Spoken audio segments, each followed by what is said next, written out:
यीशु तेरा नाम है महान, यीशु तेरी स्तुति मैं गाऊं। दुआया स्वर्ग से धरती पर मेरी जान बचाने को, धरती से क्रूस पर मेरा कर्ज चुकाने को, क्रूस से कब्र में, कब्र से आसमां पर। यीशु तेरा नाम है महान, यीशु तेरा नाम है महान। दुआया स्वर्ग से धरती पर मेरी जान बचाने को, धरती से क्रूस पर मेरा कर्ज चुकाने को, क्रूस से कब्र में, कब्र से आसमां पर। यीशु तेरा नाम है महान, यीशु तेरा नाम है महान, यीशु तेरी स्तुति मैं गाऊं, यीशु तेरी स्तुति मैं गाऊं। यीशु तेरा प्यार है महान, यीशु तेरा प्यार है महान, यीशु तेरा प्यार है महान, यीशु तेरा प्यार है महान, यीशु तेरा प्यार है महान, यीशु तेरा प्यार है महान। आमेन, आमेन। यीशु, आप पिता की महिमा को छोड़कर, स्वर्ग की महिमा को छोड़कर इस धरती पर आए, और आप आए मरने के लिए। हम धन्यवाद देते यीशु, हमारे पापों की कीमत चुकाने के लिए, हमें पापों से छुड़ाने के लिए आप आए, और आपने आकर हमें पूरी रीति से छुड़ाया, हमें आजाद किया। हम आपको धन्यवाद देते यीशु इसके लिए। हम धन्यवाद देते प्रभु, ये कार्य आपने हमारे स्थान पर, हमारे जगह पर पूरा किया, जिसे हम मरकर भी पूरा नहीं कर सकते थे, ये कीमत अदा नहीं कर सकते थे। आमेन। और आपके प्यार के लिए हम धन्यवाद देते यीशु, क्योंकि आपका प्यार महान है। Hallelujah, hallelujah. सामर्थ है यीशु के नाम में, सामर्थ है यीशु के नाम में। कहिए, सामर्थ है यीशु के नाम में। बार सामर्थ है यीशु के नाम में। बंधन टूटे, बंधन टूटे, बंधन टूटे, बंधन टूटे, बंधन टूटे।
का नाम पुकारता है वो उद्धार पाता है। Amen. हर बीमारी से, हर कमजोरी से, हर किसी भी तरह के श्राप से, हर चीज से, कमी से, घटी से परमेश्वर उसे ऊंचा उठा लेते हैं। हम धन्यवाद देते हैं यीशु, आपका नाम, आपका प्यार आज हमारे पास है। Amen. आमेन, Amen. हालेलुया। Hallelujah. परमेश्वर हम सब चिंता, फिकर, सारा बोझ आपको देते हैं। और आपने हमें सिखाया यीशु कि बोझ से दबे हुए लोगों, तुम मेरे पास आओ, मैं तुम्हें शांति दूंगा, मैं तुम्हें विश्राम दूंगा, क्योंकि मैं मन का दीन और नम्र हूं। आमेन। Amen. इसलिए प्रभु हम सब आपको देते हैं। Hallelujah, Hallelujah. सब मैं देता हूँ, रमशंदन ममा, सब मैं देता हूँ, सब मैं देता हूँ, रमशंदन ममा, सब मैं देता हूँ, सब मैं देता हूँ आपको यीशु, सब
होठों से नहीं, सब मैं सच में प्रभु सारा बोझ जो मेरे मन में है सब मैं देता, क्योंकि आपको चिंता है हमारी यीशु, आपको हमारा ध्यान है यीशु, सब मैं देता हूँ। आमेन आमेन आमेन। यीशु के कारण आज हम पिता के दृष्टि में, प्रेम की दृष्टि में निर्दोष, निष्पाप, निष्कलंक है।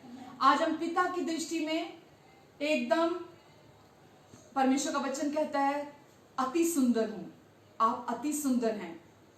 और श्रेष्ठ गीत में लिखा है तू मेरी प्रिया है और तू सर्वांग सुंदरी है, तुझमें कोई दोष कोई घटी नहीं है। हालेलुया। जब परमेश्वर आज आपको और मुझे देखते हैं, हम में कोई कमी कोई घटी नहीं देखते। Hallelujah hallelujah. शारोन का गुलाब हूँ मैं तेरी मसीहा,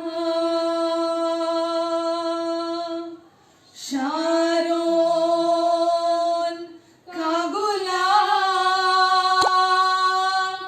हूँ मैं तेरी मसीहा, मैं तेरी सब कुछ हूँ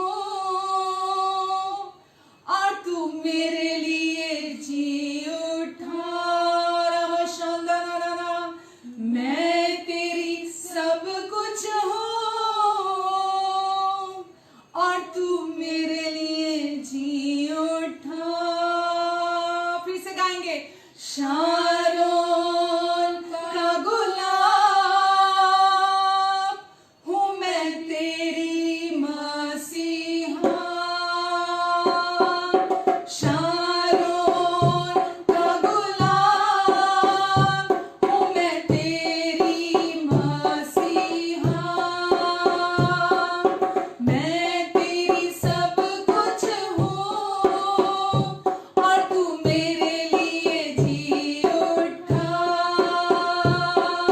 मैं तेरी सब कुछ हूँ और तू मेरे लिए जी उठा। मैं हूँ तेरी प्रिया और तू मुझसे प्रेम करता, मैं हूँ तेरी प्रिया और तू मुझसे प्रेम करता, मैं तेरी सब कुछ हूँ और तू मेरे लिए जी उठा। धन्यवाद तेरे यीशु। मैं तेरी सब कुछ हूँ और तू मेरे लिए जी उठा। शारोन का गुलाब हूँ मैं तेरी मसीहा,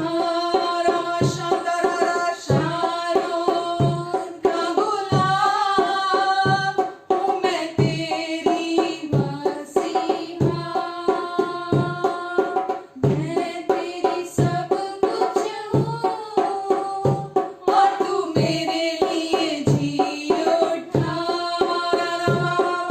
मैं तेरी सब कुछ हूँ और तू मेरे लिए जी उठा, और तू मेरे लिए जी उठा, और तू मेरे लिए जी उठा।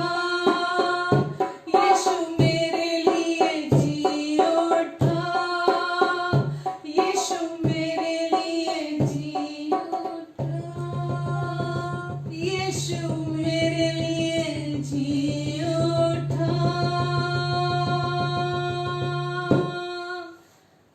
प्रभु हम आपको धन्यवाद देते हैं यीशु, आज ये दिन प्रभु बिना आपके हम देख नहीं सकते थे। इस दिन के लिए हम आपको धन्यवाद देते हैं यीशु, क्योंकि प्रभु इस दिन ने हमें नया जीवन दिया, इस दिन ने हमें नई पहचान दी, इस दिन ने हमें वो सब दिया जो जिसके हम भूखे थे, जिसके हम प्यासे थे।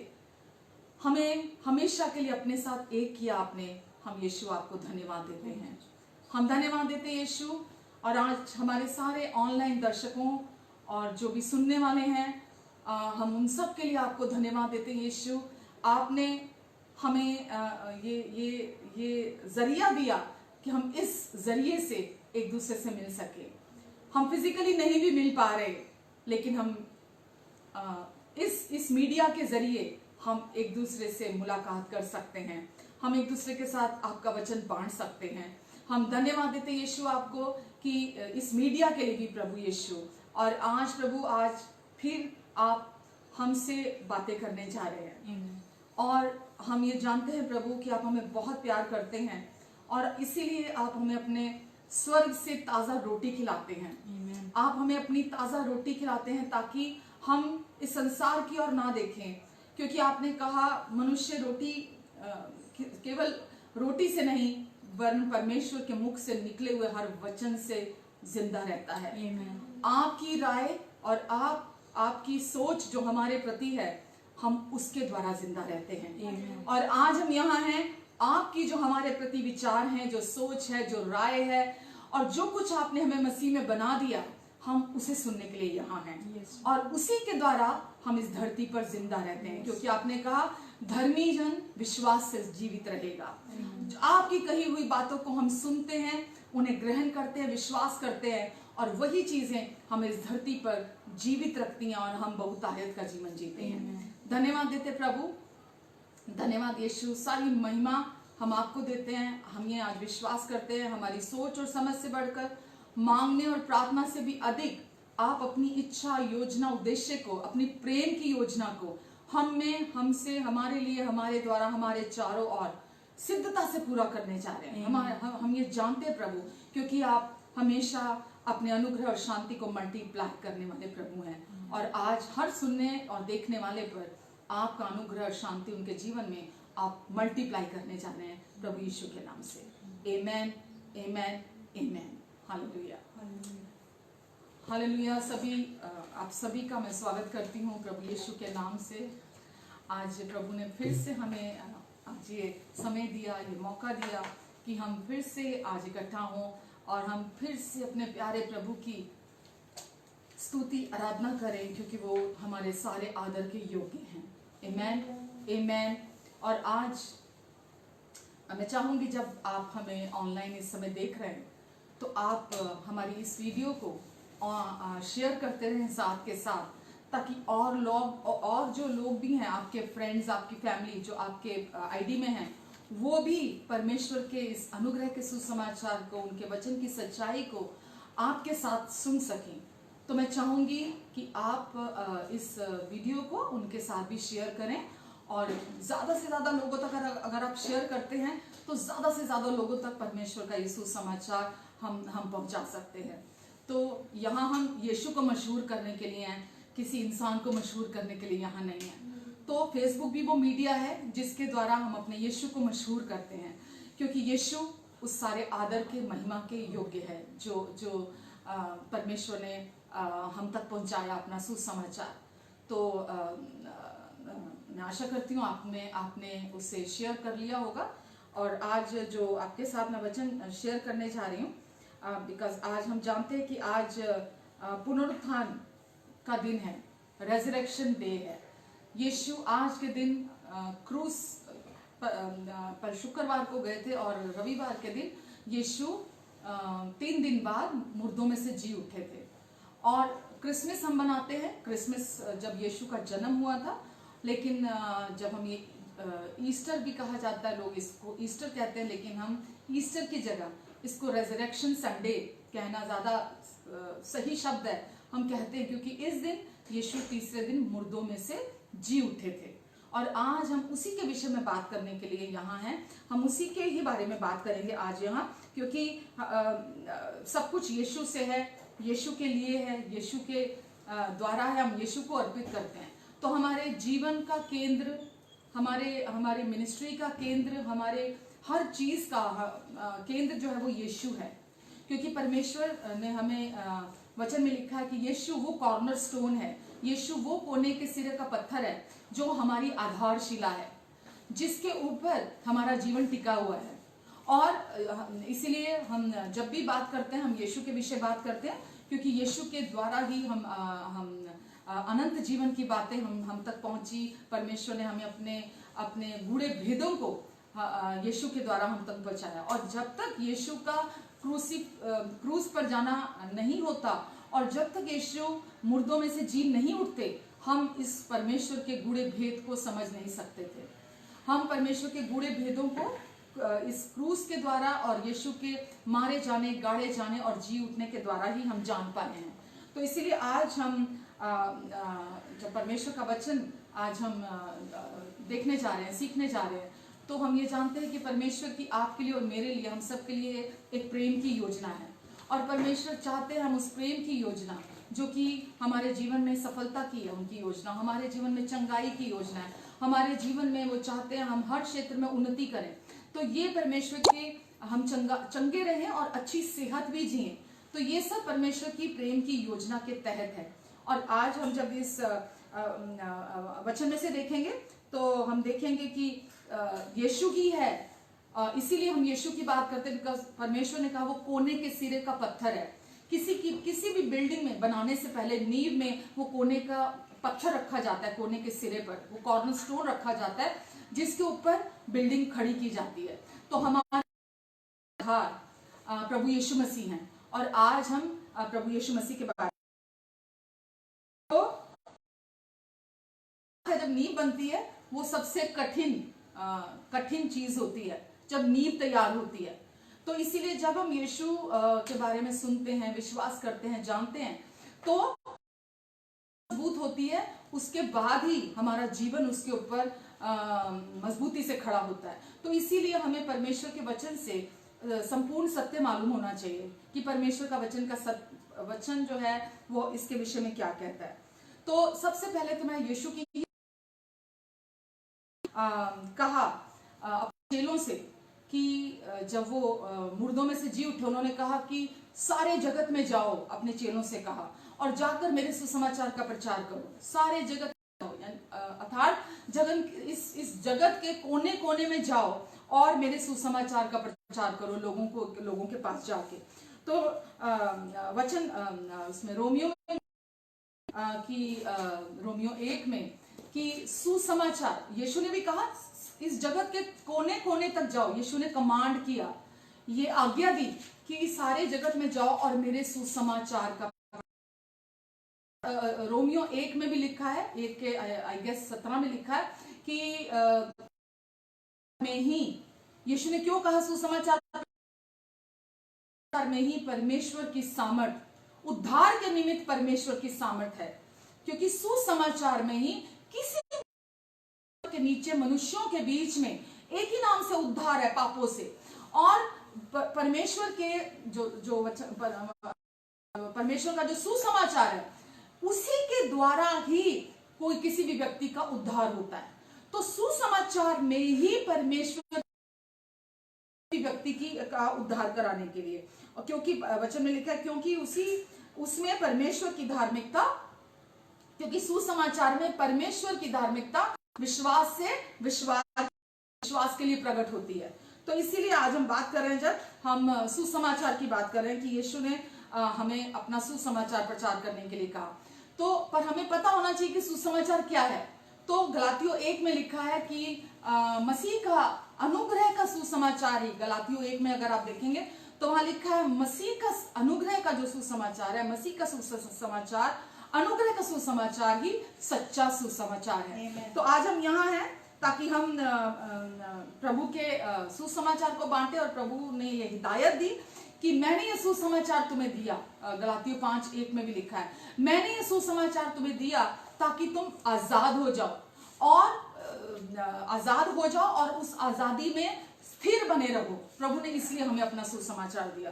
तो आज जब हम सुसमाचार की बात कर रहे हैं तो शायद 2 कुरिन्थियों 5 में भी लिखा है परमेश्वर ने कि हम उसके साथ सहकर्मी हैं, परमेश्वर के साथ। ये मेल मिलाप का सुसमाचार जो परमेश्वर ने हमें दिया है, हमें इसमें अपने साथ सहकर्मी बनाया है। तो आज अगर हम चाहे लाइव हैं या हम वैसे प्रचार करते हैं, तो हम परमेश्वर के साथ सहकर्मी हैं। इस सुसमाचार को आप तक पहुंचाने के लिए, लोगों तक पहुंचाने के लिए, इस जगत के छोर तक पहुंचाने के लिए। तो परमेश्वर ने हमें अपना सुसमाचार दिया ताकि हम कोने कोने तक उनके सुसमाचार का प्रचार कर सकें, क्योंकि किसी भी व्यक्ति के उद्धार के निमित्त परमेश्वर की सामर्थ केवल सुसमाचार में है। कोई भी दूसरे नाम से आपको संपूर्ण और हमेशा के पापों की क्षमा नहीं मिल सकती। केवल आपको यीशु के द्वारा, उसके सुसमाचार के द्वारा, अनुग्रह के सुसमाचार के द्वारा ही आपको संपूर्ण उद्धार मिल सकता है। तो क्या है ये सुसमाचार? जैसा मैंने आपको बोला, यह अनुग्रह का सुसमाचार है जो हमारे जीवन में प्रेम, शांति, आजादी को लेकर आता है, मेल मिलाप को लेकर आता है और परमेश्वर की सामर्थ को लेकर आता है जब हम परमेश्वर के सुसमाचार को सुनते हैं अपने जीवन के अंदर। तो व्यक्ति को सवाल ये आता है कि व्यक्ति को किस चीज से उद्धार चाहिए। ऐसा क्या हुआ जो परमेश्वर कह रहे हैं कि स्वर्ग के नीचे मनुष्यों के बीच में केवल एक नाम से उद्धार है, और वो उद्धार हर व्यक्ति के लिए परमेश्वर ने उपलब्ध करा दिया और अपने पुत्र यीशु के द्वारा उपलब्ध कराया ताकि हम यीशु पर विश्वास करके उसे अपने जीवन में प्राप्त कर सके। तो किस चीज से उद्धार चाहिए और ये जरूरत कहाँ से आरंभ हुई, पहले हम इसको देखते हैं। तो यहाँ हम पहले थोड़ा पीछे जाकर देखते हैं कि हमारे जो पहला मानव परमेश्वर ने बनाया, पहला इंसान जो हमारे आदि माता और पिता कहलाते हैं, पहला मनुष्य जब परमेश्वर ने बनाया तो उसे परमेश्वर ने उसकी पत्नी भी बनाई, आदम और हव्वा, वो दोनों थे। तो परमेश्वर ने आदम को जब बनाया तो उसे अपने स्वरूप और समानता में बनाया। आदम को ध्यान से सुनने वाली बात है, जब परमेश्वर ने इंसान को बनाया, पहले आदम को बनाया, किसी और चीज को, किसी भी और चीज को परमेश्वर ने, ना किसी जानवर को, ना किसी और चीज को परमेश्वर ने अपने स्वरूप और समानता में नहीं बनाया। केवल आदम को, जो पहला इंसान बनाया, उसे परमेश्वर ने शुरुआत जहां से की, परमेश्वर ने अपने स्वरूप और अपने समानता में रचा परमेश्वर ने। और हमें ये मालूम है कि ये संपूर्ण लड़ाई जो शुरू होती है पूरी रीति से, ये इस एक बात के इर्द गिर्द छिपी हुई है कि शैतान ये इस बात को उसने जब देखा कि परमेश्वर ने कुछ ऐसा बनाया है जिसे परमेश्वर ने अपने स्वरूप और समानता में बनाया है, और वो इस बात को जब उसने देखा तो उसके मन में बहुत जलन आई। और जब शैतान ने देखा कि मनुष्य कितना खूबसूरत है और बिल्कुल परमेश्वर जैसा है, तो वचन में अगर आप पढ़ेंगे तो वहां कहीं नहीं लिखा कि शैतान स्वर्गदूतों को परमेश्वर ने अपने जैसा बनाया। स्वर्गदूतों को भी परमेश्वर ने अपना जैसा नहीं बनाया, परमेश्वर ने केवल मनुष्य को अपने स्वरूप और समानता में बनाया। तो हमें ये भी मालूम होना चाहिए कि स्वर्गदूत हमारे बाद में है, वो हमसे ऊपर नहीं है। कोई भी चीज इस दुनिया की हमसे बाद में है, हम सबसे ऊंची सृष्टि है जिसकी परमेश्वर ने रचना की। तो परमेश्वर ने ना केवल मनुष्य को अपने स्वरूप और समानता में बनाया, बल्कि परमेश्वर ने उन्हें अपने साथ एक खूबसूरत रिश्ते के लिए बनाया ताकि परमेश्वर उसके साथ संगति कर सके। शैतान क्योंकि वो जलन से भरा हुआ था, तो वो परमेश्वर तक तो पहुंच नहीं सकता था। इसीलिए आज अगर हम देखते हैं तो वो परमेश्वर की संतानों तक पहुंचने की कोशिश करता है, उनके जीवन में उन्हें तंग करने की कोशिश करता है। तो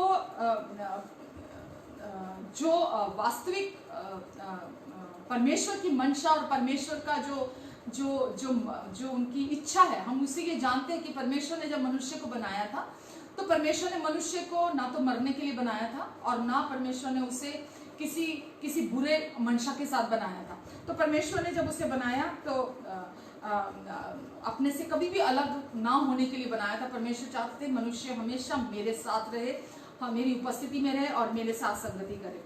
और परमेश्वर की इच्छा थी कि मनुष्य हमेशा आदर और महिमा का मुकुट पहने।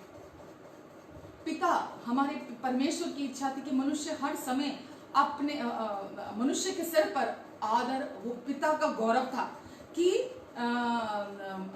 जिससे उसने अपने स्वरूप और समानता में बनाया, वो हर समय महिमा और आदर का मुकुट पहने रहे। आमेन। आदम और हव्वा एक समय में इस आदर और महिमा के मुकुट को पहने रहे थे, आदम और हव्वा। तो जब वो ये उनका पतन होने से पहले वो उस महिमा और आदर के मुकुट के साथ थे, पर फिर उसे उन्होंने परमेश्वर के वचन के प्रति अनाज्ञाकारिता करके उन्होंने उस मुकुट को खो दिया।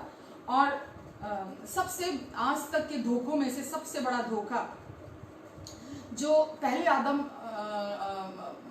ने धोखेबाजी में, शैतान की धोखेबाजी में आकर उस धोखे में आया, वो यही था कि वो अपने आप को, जब हम बोलते उसका पतन हुआ, तो उसने क्या किया, उसने अपने आप को परमेश्वर के स्वरूप और परमेश्वर के समान बनने की कोशिश की।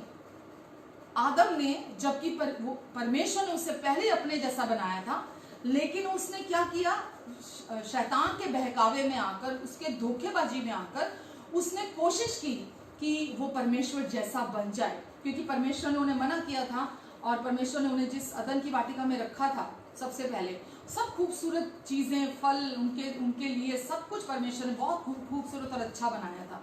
हर चीज उसके अधीनता के लिए बनाई थी कि वो सब कुछ को एंजॉय करे, लेकिन परमेश्वर ने उसे बोला था कि इस एक जो वाटिका के बीचों बीच वृक्ष है, भले और बुरे के ज्ञान का वृक्ष, उस वृक्ष के फल में से नहीं खाना।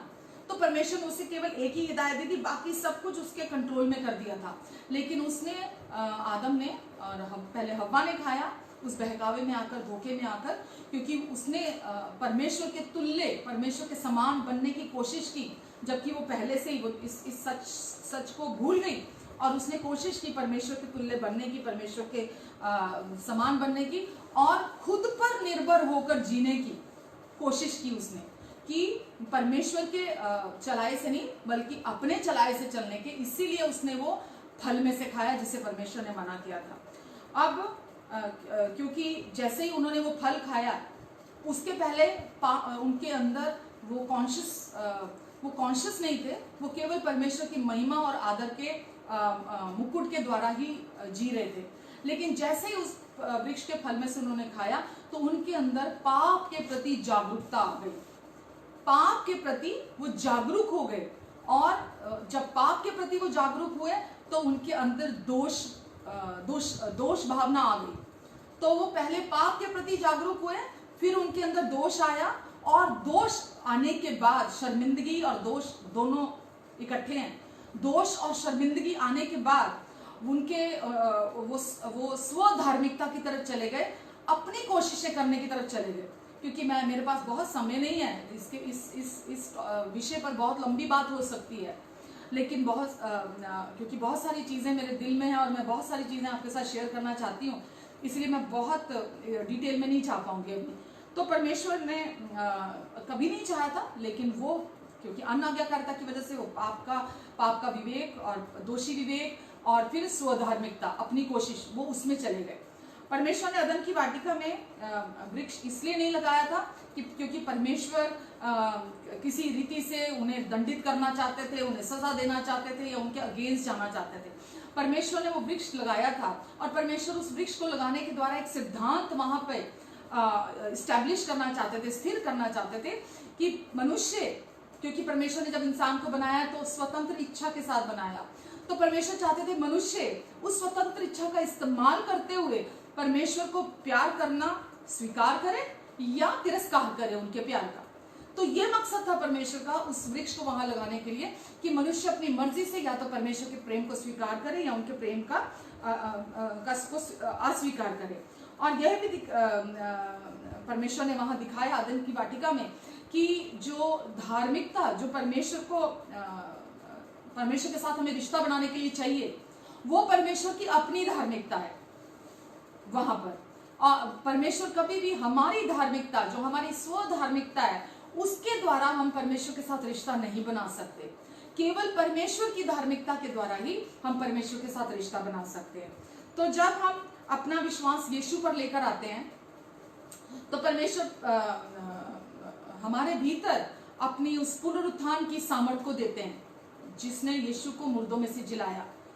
और पहले परमेश्वर उसे देते हैं, और फिर परमेश्वर हमें अपनी महिमा, सामर्थ और आदर का वो मुकुट पहनाते हैं, और फिर परमेश्वर की महिमा, आदर और सामर्थ हमारे जीवन से वो चाहते वो बहे परमेश्वर की उस पुनरुत्थान की सामर्थ के द्वारा, पवित्र आत्मा के द्वारा। तो जब पहले आदम का पतन हुआ तो उसने बहुत बड़ा परमेश्वर के साथ मैं कहूँगी धोखा किया। परमेश्वर प्यार करते थे, परमेश्वर उनके साथ संगति करना चाहते थे, परमेश्वर ने कोई अच्छी चीज उनसे अलग नहीं रखी थी, परमेश्वर उन्हें बचाना चाहते थे, परमेश्वर चाहते थे कि वो अपनी इच्छा से परमेश्वर से प्यार करना चुने। लेकिन बाइबल कहती है कि जब परमेश्वर ने क्योंकि परमेश्वर पहले से ही जानते हैं। तो परमेश्वर जब आए तो आवाज लगाई, आदम आदम तू कहाँ है? तो वो वचन में लिखा है वो छिप गया, वो डर गया था, वो छिप गया था परमेश्वर से। और वचन में लिखा है परमेश्वर ने जब उन्होंने ऐसा किया शैतान के बहकावे में आकर, तो परमेश्वर ने वहां पर शैतान को श्राप दिया। शैतान से कहा ऐसा कि अब क्योंकि तूने ये कार्य किया है, ये धोखा, ये छल किया है ये आदम के साथ, तो अब स्त्री का वंश आएगा और वो आकर तेरे सर को कुचलेगा और तू उसकी एड़ी पर डसेगा। तो यहाँ परमेश्वर क्रूस की बात कर रहे थे कि स्त्री का वंश परमेश्वर यहाँ बात कर रहे हैं। अब हम ये जानते हैं कि परमेश्वर जब वहाँ ऐसा कह रहे हैं तो वो वहाँ उद्धारकर्ता की घोषणा कर रहे हैं कि इस जगत के लिए अब उद्धारकर्ता की जरूरत पड़ेगी और वो जो इन्हें जो आदम का पाप है उस पाप से छुड़ा सके।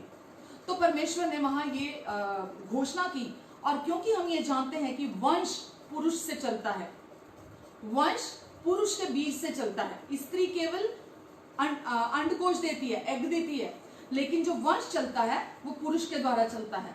और परमेश्वर ने वही घोषणा ये कर दी कि अब आदम का बीज जो आने वाले समय है, आदम के द्वारा इस जगत में उद्धारकर्ता नहीं आएगा, आदम के डीएनए के द्वारा। अब इस दुनिया में जो उद्धारकर्ता आएगा वो स्त्री का वंश होगा, वो स्त्री का वंश। अनहोना है ये सुनना, अनहोना, और इसको समझ पाना अनहोना है, लेकिन परमेश्वर ने अपनी अगम्य बुद्धि का इस्तेमाल किया और परमेश्वर ने कहा कि अब स्त्री का वंश आएगा और वो आकर तेरे सर को कुचलेगा। और ये परमेश्वर वहां पर भी क्रूस की घोषणा कर रहे थे कि इस क्रूस पर ऐसा कार्य मैं अपने, क्योंकि मैं अपनी संतानों को प्यार करता हूं और मैं अब अपने जो प्यार की जो योजना है अब मैं उनके जीवन में मैं इस रीति से पूरा करूंगा। तो यहाँ ये तस्वीर जो दिखा रहे परमेश्वर, हमें क्रूस की तस्वीर दिखा रहे हैं और हमारे उद्धारकर्ता के आने की घोषणा को दिखा रहे हैं। जब क्योंकि शैतान ने भी ये भविष्यवाणी सुनी, तो अब वो इस उसमें दुविधा में पड़ गया कि अब जो भी परमेश्वर ने कहा स्त्री का वंश तेरे सर को कुचलेगा, तो अब वो इस चीज के पीछे होता है कि अब स्त्री का वंश आएगा और वो आकर मेरे सर को कुचलेगा। तो वो समय समय पर जैसे केन और हाबिल थे, आदम की जो पहला आदम था उसकी संतान थे, तो केन और हाबिल के बीच में उसने लड़ाई पैदा करी। हाबिल जो था वो एक धर्मी व्यक्ति था, क्योंकि उसने वो परमेश्वर की लहू की वाचा जो अदन की वाटिका में परमेश्वर ने शुरू की थी, उसने उस लहू की वाचा पर विश्वास किया और उसने वही भेंट चढ़ाई। और केन के मन में ईर्ष्या आई और उसने अपने भाई का कत्ल कर दिया शैतान के उकसाने में आकर। आगे आगे भी उसने समय समय पर मूसा था, मूसा को भी उसने मरवाने की कोशिश की। फिरौन के मन में उसने ऐसे विचार दिए कि वो मूसा को मरवा दे। तो उस समय पे जितने भी छोटे बच्चे थे जो पैदा हुए, तो उनमें मूसा भी एक था, उसने मरवाना शुरू कर दिया, लेकिन मूसा नहीं मरा, मूसा बचा रहा। आगे आकर हम जानते हैं कि समय समय पर बीच में बहुत कोशिश की। जब यीशु भी पैदा हुए तो हेरोदस राजा के दिल में भी उसने ऐसे ही विचार डाले, और हेरोदस राजा ने भी 2 साल की उम्र के नीचे जो बच्चे थे, यीशु भी उस समय 2 साल के उम्र के नीचे के थे, तो उसने कोशिश की, उन बच्चों को मरवाया उसने, लेकिन यीशु को नहीं मार पाया। और यीशु ही वो स्त्री का वंश थे। आमेन। यीशु ही वो स्त्री का वंश थे और शैतान उन्हें यीशु को मरवा नहीं पाया। तो हम ये जानते हैं कि परमेश्वर ने ये कोई दादा और नानी की कहानियां नहीं है, दादी नानी की कहानियां नहीं है। परमेश्वर ने ये सब किया, शैतान कोशिश करता रहा, लेकिन जो स्त्री का वंश था जिससे परमेश्वर ने लाने की योजना बनाई थी, वो उसे नष्ट नहीं कर पाया, उस बीज को रोक नहीं पाया। आमेन, आमेन। और जब हम देखते हैं कि क्योंकि यीशु के जन्म से आपने और मैंने उद्धार नहीं पाया, यीशु के क्रूस पर जाने से आपने और मैंने उद्धार पाया। हालेलुया। तो वचन में लिखा है, अगर आप मत्ती पढ़ते हैं, मत्ती में हम पढ़ते हैं 27 में 50 से 53 तक, वहां लिखा है कि वो पुनरुत्थान जो यीशु का उस क्रूस पर जाना और वो पुनरुत्थान जो आज हम मना रहे हैं, वो वहां क्या हुआ। तो वहां लिखा है कि यूहन्ना 19:30 में भी लिखा है। और अगर आप मत्ती 27 50 से 53 तक जरा तेज आवाज में पढ़ लेंगे। मत्ती 27 50 to 53, मैथ्यू 27 50 to 53, तब यीशु ने फिर बड़े शब्द से चिल्लाकर प्राण छोड़ दिए, और देखो, मंदिर का पर्दा ऊपर से नीचे तक फटकर 2 टुकड़े हो गया, और धरती डोल गई और चट्टानें तड़क गईं, और कब्रें खुल गईं, और सोए हुए पवित्र लोगों के बहुत से शव जी उठे।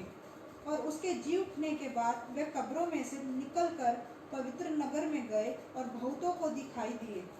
आमेन। जब यीशु क्रूस पर थे, हम देखते हैं क्या क्या उस समय क्या घटा। पर इसको और अगर हम समझना चाहते हैं तो इसको ऐसे समझ सकते हैं। पहले मैं आपको बताऊंगी, गतसमनी के बाग में जब यीशु क्रूस पर जाने से पहले जब वो प्रार्थना कर रहे थे, तो गतसमनी के बाग की जो प्रार्थना है, वहाँ पर बाइबल कहती है उनका पसीना भी खून बनकर बहने लगा। कि वो उस समय इतने ज़्यादा एंग्शियस थे, इतने ज़्यादा व्याकुल थे वो उस समय, कि उनका पसीना भी खून बनकर बहने लगा। वो इसलिए व्याकुल नहीं थे कि वो हमारे पाप उठाने जा रहे थे और बड़े मुश्किल काम लग रहा था, वो हमारे श्रापों को लेने जा रहे थे, उन्हें बड़ा मुश्किल लग रहा था, वो मृत्यु को हराने जा रहे थे, शायद उन्हें बहुत मुश्किल लग रहा था, वो हमारी बीमारियों को उठाने जा रहे थे। क्योंकि बाइबल में लिखा है कि यीशु को 39 कोड़े मारे गए, और वो कोड़े जो मारे गए, वो पूरा एक बड़ा बॉल जो होता है लोहे का, उस पर बहुत सारे कील होते हैं, उसके द्वारा यीशु को मारा गया ताकि हम चंगे हो जाएं। तो यीशु इस किसी बात को भी सोचकर व्याकुल नहीं हो रहे थे। बाइबल कहती है यीशु व्याकुल हो रहे थे क्योंकि यीशु क्रूस पर जब हमारे पाप यीशु पर डाले जाने वाले थे, उस समय के लिए जब हमारे पाप यीशु पर डालने जाने वाले थे, यीशु की तरफ से पिता पीठ करने जा रहे थे, अपनी पीठ करने जा रहे थे, क्योंकि पवित्र परमेश्वर पाप के साथ नहीं रह सकते। तो परमेश्वर उस समय यीशु से कुछ समय के लिए अलग होने जा रहे थे। इसलिए क्रूस पर यीशु ने कहा, पूरा अपना जीवन यीशु ने परमेश्वर को पिता कह के संबोधित किया। लेकिन क्रूस पर पहली बार आप बाइबल में पढ़ेंगे, रिकॉर्डेड है, पहली बार यीशु ने कहा, हे मेरे परमेश्वर, तूने मुझे क्यों छोड़ दिया। तो इस वजह से यीशु बहुत ही व्याकुल थे कि मुझे कुछ क्षण के लिए पिता से अलग होना पड़ेगा। तो यीशु ने ये शब्द कहे, और वाकई में जब यीशु क्रूस पर गए तो लिखा है, जब यीशु ने कहा पूरा हुआ, पहले तो जो अभी हमने पढ़ा कि मंदिर का पर्दा, जब यीशु ने अपने प्राण त्यागे तो मंदिर का पर्दा ऊपर से नीचे की ओर फट गया, और जब मंदिर का पर्दा ऊपर से नीचे की ओर फट गया, वो परमेश्वर ने फाड़ा। क्यों? क्योंकि परमेश्वर अब मनुष्य और परमेश्वर के बीच में जो पाप की दीवार थी, वो यीशु के, उनके पुत्र के लहू के द्वारा हमेशा के लिए हट गई थी। और मंदिर के बाहर पुजारी खड़े थे दिए जलाने के लिए, धूप जलाने के लिए, बत्ती जलाने के लिए, और एकदम मंदिर का पर्दा फट गया, और वो वहीं के वहीं, क्योंकि वो बलिदान चढ़ाने के लिए वहां खड़े थे, और यीशु परमेश्वर के पुत्र के बलिदान के द्वारा ये कार्य हमेशा के लिए हो गया। अब हम और परमेश्वर का सिंहासन है, अनुग्रह का सिंहासन है, और अब हम हमेशा के लिए परमेश्वर के सम्मुख हैं। आमेन। परमेश्वर के सम्मुख हैं, और यीशु ही पिता का अनुग्रह है, और यीशु के द्वारा ही उस अनुग्रह के सिंहासन तक हमारी पहुंच हुई है। हम वापस पिता और हम पिता की उपस्थिति में हम खड़े हुए हैं। हालेलुया। तो यूहन्ना 19:30 में लिखा है, यीशु ने जोर से चिल्लाकर कहा, पूरा हुआ। यीशु ने जोर से चिल्लाकर कहा, पूरा हुआ। परमेश्वर ने जब हमें इस चीज के का अंदाजा होना चाहिए, पता होना चाहिए कि जब यीशु ने क्रूस पर कहा पूरा हुआ, तो क्या पूरा किया था। तो परमेश्वर ने जब यीशु को क्रूस पर देखा, तो परमेश्वर ने हमारे पाप ऐसे ही एक दिन माफ नहीं कर दिए, स्वर्ग फाड़ा और कहा जाओ तुम्हारे पाप माफ। यीशु ने हमारे एक एक पाप का न्याय किया, और परमेश्वर ने जब हमें स्वर्ग से देखा, तो परमेश्वर ने हमारे सभी पापों को देखा। जब परमेश्वर ने हमारी ओर देखा, डिटेल में देखा परमेश्वर ने हमारे सभी पापों को, और हमारे एक एक पाप का न्याय हुआ। यूं ही हमारे पाप एक दिन माफ नहीं हुए, परमेश्वर ने हमारे एक एक पाप का न्याय किया, और पिता ने हमारे सारे पापों को जब देखा, तो परमेश्वर ने अपनी धार्मिकता, अपनी पवित्रता और अपने सच्चे न्याय के साथ हमारे सारे पापों की सजा को अपने पुत्र यीशु की देह पर डाल दिया। हमारे सारे पापों की सजा, हमारे सारे पापों का दोष और हमारे सारे पापों का न्याय जो हमें चुकाना था, परमेश्वर ने वो सारा का सारा हमारे एक एक पाप का न्याय अपने पुत्र की देह पर चुकाया। हम यूं ही माफ नहीं हुए, अपने पुत्र की देह पर चुकाया परमेश्वर ने। आमेन। Amen. और वचन कहता है कि यीशु 3 घंटे तक क्रूस पर लटके रहे। आमेन। और वचन ये भी कहता है कि जब यीशु क्रूस पर, हमारे पाप यीशु पर डाले जा रहे थे, हमारा दोष, हमारे अपराध, हमारी कमजोरियां, हमारे श्राप, हमारी बीमारियां जब यीशु पर डाले जा रहे थे, वो क्रूस पर थे, 3 घंटे के लिए वहां लिखा है गहरा अंधियारा छा गया। भरी दोपहरी में गहरा अंधियारा छा गया। और इसका बिल्कुल अगर आप उलट देखते हैं तो जब यीशु पैदा हुए तो मध्य रात्रि थी, जब वो क्रूस पर गए तो दिन का मध्य था, दोपहरी का समय था, और वो गहरा अंधियारा छा गया। और जब यीशु पैदा हुए थे तो वो मध्य रात्रि में पैदा हुए थे, और बाइबल कहती है वहां दिन का उजाला हो गया, मध्य रात्रि में दिन का उजाला हो गया। आमेन। वहां दिन का उजाला हो गया और आकाश स्वर्गदूतों से भर गया। हालेलुया। आकाश स्वर्गदूतों से भर गया। लेकिन यहां जब यीशु क्रूस पर थे और 3 घंटे तक जब वो क्रूस पर थे, तो पिता ने सब कुछ को अंधकार से ढक दिया। कुछ भी, इतना गहरा अंधियारा था कि कुछ भी दिखाई नहीं दे रहा था। क्यों किया पिता ने ऐसा? क्योंकि उस समय निजी तौर पर पिता और पुत्र के बीच में कुछ हो रहा था। वो कुछ कर रहे थे उन दोनों के बीच में, और परमेश्वर नहीं चाहते थे जो पर्सनल उनके और उनके बेटे के बीच में हो रहा है उसे कोई और देखे। आमेन। और ये जो दृश्य होगा ये बहुत ही भयानक होगा, क्योंकि पिता हमारे सारे पापों को, श्रापों को, बीमारियों को, हमारे डिप्रेशन को, रिजेक्शन को, कमजोरियों को, हमारी गलतियों को, अपराधों को, सब कुछ को अपने पुत्र की देह पर सजा दे रहे थे। जो कुछ हमारा बुरा था, जो कुछ हमारा गंदा था, जो कुछ भी था हमारे जीवन से जो था, वो सब कुछ को यीशु के शरीर के ऊपर उसको सजा दे रहे थे। और 3 घंटे तक पिता अपने पुत्र को क्रूस पर एक के बाद एक वो स्ट्रोक, वो ताड़ना हमारे लेखे पर थी, जो हमारे नाम की थी, वो अपने पुत्र को देते रहे, जब तक आखिरी आपके और मेरे पाप का न्याय नहीं हुआ। यीशु ने तब तक नहीं कहा पूरा हुआ, लेकिन जैसे ही वो न्याय हुआ, हमारी हर बीमारी का, रिजेक्शन का, डिप्रेशन का, हर पाप का, हर दोष भावना का, हर चीज का, हर अपराध का, हर गलती का जब एक का परमेश्वर ने न्याय किया, तो यीशु ने जोर से चिल्लाकर कहा पूरा हुआ। आमेन। आमेन। तो परमेश्वर ने हमारे लिए सब काम को क्रूस पर पूरा कर दिया, और हमारे सारे सजा, पापों की, दोष, दंड, न्याय यीशु ने क्रूस पर चुकाया। और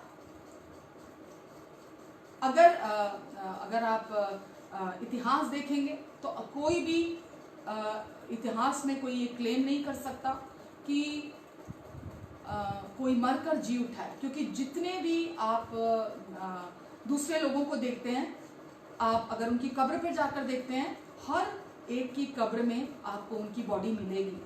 सिर्फ एक यीशु की कब्र ऐसी है जो खाली है। क्यों? क्योंकि यीशु मरकर तीसरे दिन जी उठे थे। आमेन। हालेलुया। हालेलुया। तो इसीलिए 1 कुरिन्थियों 15:17 में लिखा है, और यदि यीशु मसीह नहीं जी उठे तो तुम्हारा विश्वास करना व्यर्थ है और तुम अब तक अपने पापों में फंसे हुए हो। क्योंकि अगर यीशु मुर्दों में से जी नहीं उठे, अगर हमारा जो विश्वास की नींव है, जो हमारे विश्वास की आधारशिला है, जो हमारा कॉर्नरस्टोन है, यीशु को परमेश्वर ने जिस मकसद से भेजा था, हमें हमारे पापों से उद्धार कराने के लिए, हमारा उद्धारकर्ता बनाकर यहाँ भेजा था, और यीशु ने आकर हमारे एक पाप की कीमत अपने लहू के द्वारा चुकाई। तो वचन यहाँ लिखता है कि यदि यीशु मसीह मरे हुए में से नहीं जी उठे तो तुम्हारा विश्वास करना व्यर्थ है और तुम अब तक अपने पापों में फंसे हुए हो। आमेन। तो हम ये जानते हैं, आज हम ये जानते हैं कि यीशु मुर्दों में से जी चुके हैं, इसीलिए हम अपने पापों से छुड़ा लिए गए हैं। हालेलुया। बिल्कुल स्पष्ट है, परमेश्वर की बातें बहुत साधारण है, उन्हें कॉम्प्लिकेटेड हम करते हैं, पेचीदा हम बनाते हैं, परमेश्वर की बातें बिल्कुल स्पष्ट, बिल्कुल साधारण है।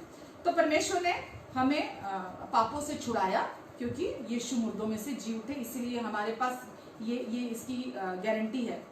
वचन रोमियो 4 के 24 और 25 में कहता है, और हमारे लिए भी, यीशु के लिए लिखा है, और हमारे लिए भी, ध्यान से सुनिएगा, और हमारे लिए भी जिनके लिए विश्वास धार्मिकता गिना गया, और हमारे लिए भी जिनके लिए धार्मिकता, विश्वास धार्मिकता गिना जाएगा। अर्थात हम कर्मों से धर्मी नहीं ठहरते, हम विश्वास से परमेश्वर की धार्मिकता ठहराए जाते हैं। अर्थात हमारे लिए भी जिनके लिए विश्वास धार्मिकता गिना जाएगा, अर्थात हमारे लिए जो उस पर विश्वास करते हैं जिसने हमारे प्रभु यीशु मसीह को मरे हुओं में से जिलाया, वह हमारे पापों के लिए पकड़वाया गया। जिसने हमारे प्रभु यीशु मसीह को जिलाया, हमारे पापों के लिए यीशु मसीह को पकड़वाया गया और हमारे धर्मी ठहरने के लिए जिलाया गया। हालेलुया। अब मैं आपसे पूछना चाहती हूँ, यीशु को क्यों जिलाया गया? क्या वजह थी? परमेश्वर ने ऐसा क्या किया? हमें धर्मी ठहरा, क्या मतलब है कि हमें धर्मी ठहराने के लिए परमेश्वर ने जिलाया? क्या मतलब वो इस बात का कि परमेश्वर कह रहे कि वचन कहता है कि हमें धर्मी ठहराने के लिए परमेश्वर ने यीशु को जिलाया। तो इसका क्या मतलब निकलता है कि परमेश्वर ने यीशु को जिलाया, हमें धर्मी ठहरा दिया? तो क्या समझते हैं आप? आज मसीहियत में इस वचन को समझने की बहुत अधिक जरूरत है। तो इसका अर्थ क्या है? उसके कारण, उसकी वजह से, क्योंकि यीशु हमारे लिए पाप ठहराए गए, हमारा सब्स्टिट्यूट बनकर हमारे स्थान पर, हमारी जगह पर, और यीशु की वजह से आज हम धर्मी ठहराए गए। यीशु हमारे लिए पाप बने, हमारे पापों के लिए यीशु को पकड़वाया गया और हमें धर्मी ठहराने के लिए यीशु को परमेश्वर ने जिलाया। जब परमेश्वर ने यीशु को जिलाया, यीशु जब मुर्दों में से जी उठे, तो हम धर्मी घोषित किए गए। आमेन। और अगर आपका और मेरा, संपूर्ण मानव जाति का, अगर एक भी पाप यीशु की देह पर बकाया रह जाता, एक भी पाप यीशु की देह पर रहता जिसका न्याय नहीं हुआ होता, तो यीशु मुर्दों में से कभी भी जी नहीं सकते थे। क्योंकि परमेश्वर ने आपके और मेरे हर पाप का न्याय अपनी धार्मिकता, पवित्रता और सच्चे संपूर्णता के साथ किया परमेश्वर ने। तो अगर आपका और मेरा एक भी पाप अगर यीशु की देह पर बकाया रह जाता जिसका न्याय नहीं हुआ होता, यीशु मुर्दों में से कभी नहीं जी सकते थे। आमेन, आमेन। तो परमेश्वर ने, जब यीशु क्रूस पर गए, हम यीशु में थे और परमेश्वर ने हमारे सारे पाप यीशु पर डाल दिए, जैसा हमने अभी सुना। उसके बाद यीशु गाड़े गए, और जब यीशु गाड़े गए, हमारे सारे पाप, हमारी सारी बीमारियां, हमारी सारी कमजोरियां, हमारी सारी गलतियां, हमारे सारे श्राप, हमारे सारे अपराध, हमारे सारा जो कुछ भी रिजेक्शन, डिप्रेशन, जो कुछ भी, तिरस्कार, शर्मिंदगी, डर, जो कुछ भी था, दोष भावना, वो सब यीशु के साथ कब्र में दफन हुई। और जब यीशु मुर्दों में से जी उठे, तो परमेश्वर ने यीशु को हर पाप से मुक्त किया, हर पाप से मुक्त किया अपने पुत्र को, तभी यीशु मुर्दों में से जी उठे। हालेलुया। क्योंकि मैंने अभी कहा, हमारा अगर एक भी पाप यीशु के देह पर रहता तो वो कभी मुर्दों में से जी नहीं सकते थे। तो इसका मतलब है आप भी मुक्त हैं हर पाप से, मैं भी मुक्त हूं हर पाप से। हालेलुया। हम सब मुक्त किए गए हैं पाप से, क्योंकि ये परमेश्वर का कार्य है। हालेलुया। तो यीशु हमारे पापों के लिए क्रूस पर गए और हमें धर्मी ठहराने के लिए यीशु पिता की ओर से जिलाए गए। आमेन। दूसरे शब्दों में अगर जैसा मैंने अभी कहा कि परमेश्वर अगर ये कार्य नहीं हुआ होता तो हमारे पास कोई आशा नहीं थी। अगर एक भी पाप रह जाता तो हमारे पास कोई आशा नहीं थी। बट क्योंकि यीशु मुर्दों में से जी उठे हैं, इसलिए हम ये जानते हैं कि हमारे पापों का न्याय हो चुका है। हालेलुया। हमारे एक पाप का न्याय पहले ही हो चुका है। हालेलुया। तो आप क्या समझ रहे हैं ना कि परमेश्वर ने क्यों यीशु को मुर्दों में से जिंदा किया? तो परमेश्वर ने यीशु को मुर्दों में से जिंदा इसलिए नहीं किया कि वो परमेश्वर के पुत्र थे, वो हमेशा से थे, वो हमेशा से थे। परमेश्वर ने यीशु को मुर्दों में से इसलिए जिंदा किया क्यों किया? क्योंकि वो हमें धर्मी घोषित कर चुके थे। जैसे ही यीशु ने सारे हमारे पापों की कीमत चुकाई और जब वो कब्र में गए, तो परमेश्वर ने जब पूरी वसूली, पूरी कीमत, पाप की सजा मौत है, और परमेश्वर को जब ये जो यीशु का लहू उसकी कीमत था, जब परमेश्वर को वो पूरी कीमत मिल गई और परमेश्वर ने हमें, मुझे, आपको, हमें जब धर्मी घोषित किया कि हाँ अब मेरे पास पूरी कीमत पहुंच गई है, फुल पेमेंट मेरे पास पहुंच गई है, तो परमेश्वर ने यीशु को मुर्दों में से जिंदा कर दिया। आमेन। तो हम यीशु के लहू के द्वारा पापों से मुक्त हुए और यीशु के जी उठने के द्वारा परमेश्वर ने हमें धर्मी ठहराया। हालेलुया। तो जब यीशु जिलाए गए तो वो बिना पाप के जिलाए गए। आमेन। हमारे हम जितने भी हमारे पाप थे वो सब कब्र में रह गए, और जब यीशु बाहर आए एक भी पाप बाहर नहीं आया, क्योंकि परमेश्वर ने सबका न्याय कर दिया था। हालेलुया। तो यीशु का पुनरुत्थान हुआ, और इसीलिए हुआ क्योंकि आपके और मेरे पापों का न्याय हो चुका था। तो यीशु आपको जब वचन कहता है हमें धर्मी ठहराने के लिए वो जिलाए गए, तो आप इस बात को समझें कि आपके सारे पापों का न्याय यीशु ने चुका दिया। आमेन। इब्रानियों 12:2 कहता है, और विश्वास के कर्ता और सिद्ध करने वाले यीशु की ओर हम ताकते रहे, जिसने उस आनंद के लिए जो उसके आगे धरा था, लज्जा की कुछ चिंता ना करके क्रूस का दुख सहा और परमेश्वर के सिंहासन के दाहिने जा बैठा। हालेलुया। तो प्रभु यीशु मसीह क्रूस, वचन में लिखा है, जो हमारे विश्वास का कर्ता, हमारी फाउंडेशन है, और जो हमारे विश्वास का सिद्ध करने वाला यीशु है, उसने हम उसकी ओर ताकते रहे, जिसने उस आनंद के लिए हमें प्राप्त करने वाले आनंद जो यीशु के अंदर था, उसके लिए क्रूस पर जो लटकाया जाता था वो श्रापित था, वो लज्जाजनक बात मानी जाती थी, और यीशु ने वो क्रूस की मृत्यु को चुना। और किस लिए चुना? वो हमारे लिए क्यों मरे क्रूस पर? क्योंकि वो उस आनंद को प्राप्त करने जा रहे थे, आपको और मुझे, मानव जाति को वापस पिता के साथ एक करने जा रहे थे। आमेन। और इसीलिए आज हमें और कुछ नहीं, हमें यीशु की वो जो मुर्दों में से जिंदा होने वाली सामर्थ है, जिसने यीशु को मुर्दों में से जिंदा किया, वो सामर्थ ने हमारे जीवन में क्या कर दिया, हमें उससे और जानने की जरूरत है। पौलुस ने भी फिलिपियो 3:10 में कहा कि मैं उसको, यीशु को, और उसकी मृत्युंजय की सामर्थ को जानूं। मैं यीशु को और उसके मृत्युंजय की सामर्थ को जानूं। इफिसियों 2:4-6 में लिखा है, परमेश्वर ने जो दया का धनी है, अपने बड़े प्रेम के कारण, जो दया का धनी है, उसने अपने बड़े प्रेम के कारण हमें,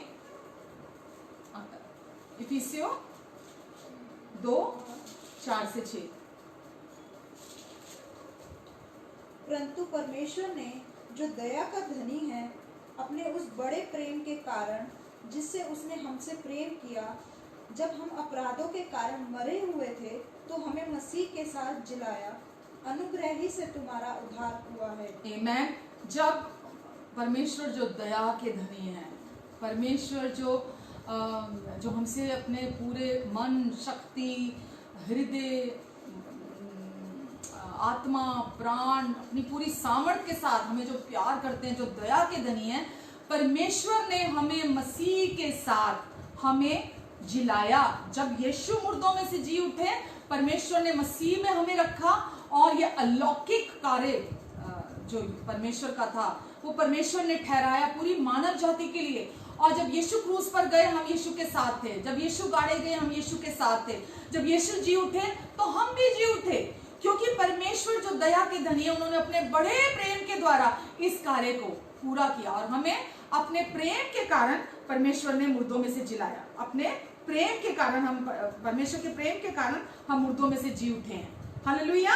और परमेश्वर ने अपने प्रेम के कारण हमें पाप, डर, दोष, शर्मिंदगी से, सारी गंदगी से, मृत्यु से छुड़ाया। जो कुछ भी जब यीशु कब्र में गए, ये सारी चीजें मानव जाति को खराब कर रही थी, ये सब कब्र में दफन हो गई।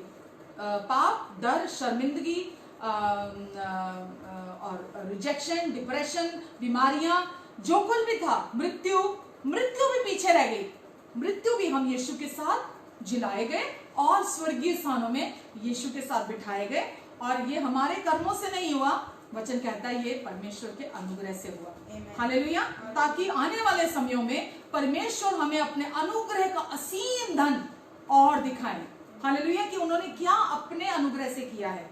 हालेलुया। रोमियो 6:4 में लिखा है, और यीशु ने क्या लिखा रोमियो 6:4 में, अंत उस मृत्यु का बपतिस्मा पाने से हम उसके साथ गाड़े गए, ताकि जैसे मसीह पिता की महिमा के द्वारा मरे हुए में से जलाया गया, वैसे ही हम भी नए जीवन की सी चाल चलें। आमीन। यीशु ने हमें अपने साथ जिलाया, यीशु ने हमारी मृत्यु को अपने ऊपर सह लिया। वो दुख जो हमारे लेखे पे थे, जो हमें सहना था, वो सब कुछ जो हमें सहना था वो यीशु ने सह लिया। हालेलुया। और यीशु ने हमें अपने साथ जिलाया। बाइबल कहती है जिलाया मतलब मुर्दों में से जिंदा किया। यीशु ने हमें अपने साथ मुर्दों में से जिंदा किया। और किस लिए किया? ताकि वो क्योंकि यीशु मुर्दों में से जिंदा हुए थे पिता की महिमा के द्वारा, तो इसलिए हमें अपने साथ जिलाया ताकि हमें पिता की उस महिमा के साथ एक कर सकें। हालेलुया। आप जानते हैं पिता की महिमा जब हम कहते हैं तो उसका क्या अर्थ है? पिता की महिमा का अर्थ है पिता के विचार आपके प्रति, पहले तो यीशु के प्रति, पहले हम यीशु इस्तेमाल करेंगे।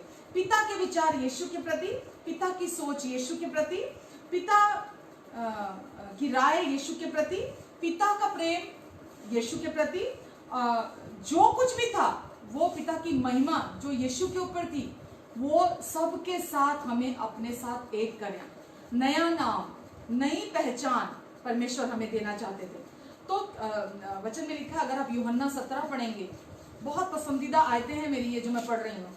यूहन्ना 17:22 में लिखा है, वह महिमा जो तूने मुझे दी पिता, यीशु पिता से बात कर रहे हैं, वह महिमा जो तूने मुझे दी मैंने उन्हें दी है। वह महिमा वो पिता को कह रहे हैं, जो तूने मुझे दी वह मैंने उन्हें दी है, कि वह वैसे ही एक हो जैसा कि हम एक हैं। हालेलुया। तो यीशु ने अपनी उस महिमा को, जो पिता की महिमा में थे यीशु, हमें दी। और यीशु ये प्रार्थना में पिता से कह रहे हैं कि पिता तूने मुझे वो महिमा दी, मैंने आकर इन्हें तेरी महिमा दी। और यीशु ने आकर, वचन हमें बताता है कि यीशु ने आकर कभी किसी को दोषी नहीं ठहराया, किसी पापी को दोषी नहीं ठहराया, किसी रोगी को दोषी नहीं ठहराया, किसी का न्याय नहीं किया, आकर लोगों को चंगाइयां दी, लोग जो प्यार के लायक नहीं थे उन्हें प्यार किया, जो पापी लोग थे उनके साथ उठे बैठे खाया पिया, किसी पर दोष नहीं लगाया। केवल वो जो स्वधर्मी थे, जो लोगों को दबाना चाहते थे, जो लोगों को कंट्रोल करना चाहते थे, परमेश्वर की संतानों को, केवल यीशु ने उन्हें ही क्रोध किया, गुस्सा किया, क्योंकि वो खुद वो चीजें नहीं करते थे जो दूसरों को करने के लिए कहते थे। लेकिन यीशु ने आकर आपको और मुझे, हमें पिता की पहचान दी, पिता की सोच, पिता की राय, पिता की पहचान, वो सब यीशु ने आकर हमें दी और अपनी पहचान के साथ एक किया, अपनी पहचान के साथ एक किया। हालेलुया। और ये सब पिता की महिमा के द्वारा हुआ। मत्ती 3:17 में लिखा है, अब पिता की राय यीशु के प्रति क्या है, पिता की सोच यीशु के प्रति क्या है, पिता के विचार यीशु के प्रति क्या है, पिता यीशु को जब देखते हैं उनकी दृष्टि यीशु के प्रति क्या है। हाँ, ये मेरा प्रिय पुत्र है जिससे मैं अत्यंत प्रसन्न हूँ। वचन में लिखा है, आकाशवाणी हुई जब यीशु बपतिस्मा लेने गए। वो प्रतीक था कि वो कैसे मारे जाएंगे, गाड़े जाएंगे और फिर वो जी उठेंगे। तो यीशु उस धार्मिकता को, न्याय को, पवित्रता के कार्य को पूरा सिंबॉलिक था, वो कर रहे थे। तो जैसे ही वो पानी से बाहर आते हैं यीशु, तो वचन में लिखा है वहां आकाशवाणी होती है कि ये मेरा प्रिय पुत्र है जिससे मैं अत्यंत प्रसन्न हूं। और उसी पहचान के साथ, उसी सोच के साथ, उसी विचार के साथ, परमेश्वर के विचार के साथ यीशु ने हमें पिता के साथ एक कर लिया। और यीशु, परमेश्वर ने अपने सिद्ध प्रेम में, प्रेम के साथ यीशु को अपने साथ एक किया।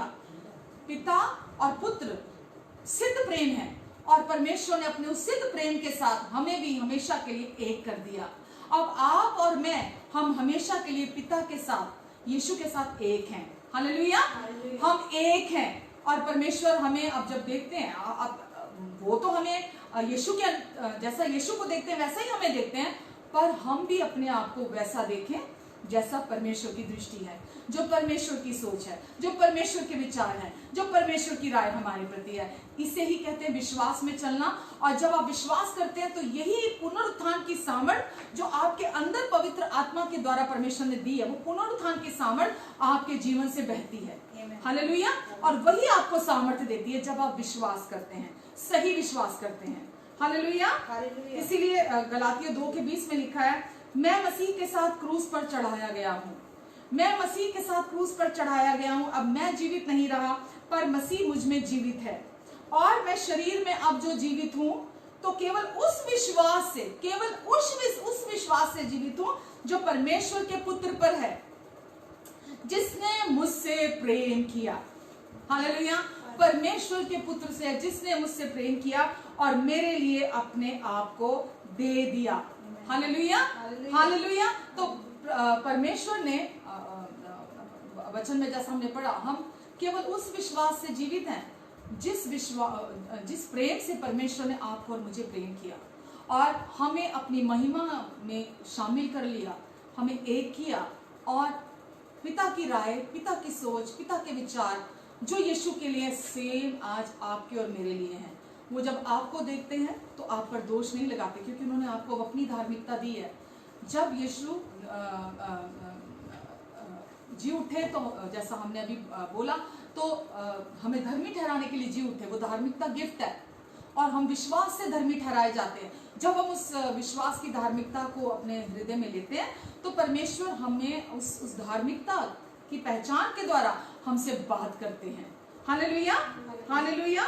तो यीशु इस समय जहां है, विद्यमान है, वो अनंत काल का स्थान है, वो अनंत काल का स्थान है। और इसलिए अब आप अपनी धार्मिकता और न्याय को खो नहीं सकते। जो आपके पापों का न्याय हुआ है, जो आपके पापों को यीशु ने कब्र में छोड़ दिया और आपको धर्मी ठहरा दिया, अब उस स्थिति से आपको कोई अलग नहीं कर सकता। क्यों? क्योंकि अब आपका जीवन, कुलुस्सियों 1 में लिखा है, 3:1 में लिखा है कि अब हमारा जीवन, अब हम मसीह के साथ जिलाए गए।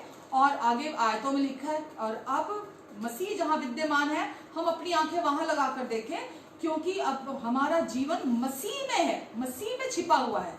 अब हम अकेले नहीं हैं, अब हमारा जीवन परमेश्वर ने मसीह में रख दिया है। और अब क्योंकि परमेश्वर ने आपको यीशु में स्थापित कर दिया, आप यीशु में स्थापित हो चुके हैं, इसीलिए अब आप अपनी धार्मिकता कभी नहीं खो सकते और अब आप अपना न्याय कभी नहीं खो सकते। Hallelujah, hallelujah. इब्रानियों 9:28 में लिखा है, वैसे ही मसीह भी बहुतों के पापों को उठाने के लिए, वैसे ही मसीह भी बहुतों के पापों को उठाने के लिए एक ही बार बलिदान हुआ। प्रभु यीशु मसीह, इसका क्या मतलब निकलता है? एक ही बार सदा के पापों को उठाने के लिए, एक ही बार हमेशा के, हमारे सदा के, सर्वकाल के पापों को उठाने के लिए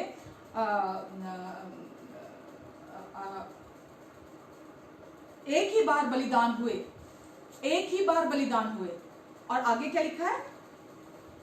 वैसे ही मसीह भी बहुतों के पापों को उठा लेने के लिए एक बार बलिदान हुआ, और जो लोग उसकी बाट जोते हैं, और जो लोग उसकी बाट जोते हैं, यीशु की बाट जोते हैं, उनके उद्धार के लिए दूसरी बार बिना पाप उठाए हुए दिखाई देगा।